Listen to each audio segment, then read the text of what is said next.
นตกแห้งมากกับฝนตกแห้งๆเลยครับ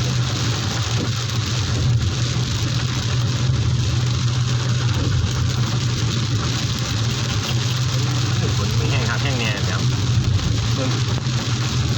มองไม่เห็นหนทางเลยครับต้องระมัดระวังนะครับเดินผ่านไปผ่านมาไม่มีฝนหนาฝนนะครับ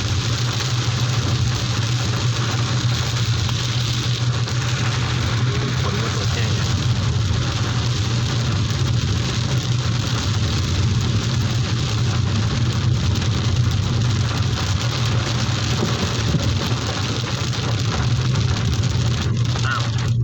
ฝนตกมาตั้งยังไม่มีฝนครับพี่น้องเบิ่งผมมีฝนทั้งนี่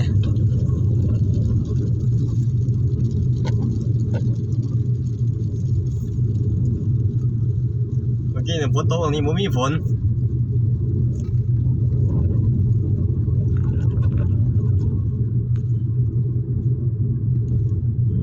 ฝนผมมีฝนเลยโอ้แน่นอนเนี่ย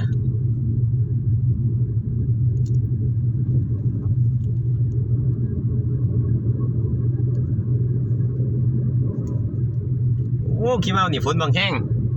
มาอีกหมู่บ้านหนึ่งบ่มีฝนครับอ๋อดีตัวนั่นการเดินทางครับไปเรื่อยๆ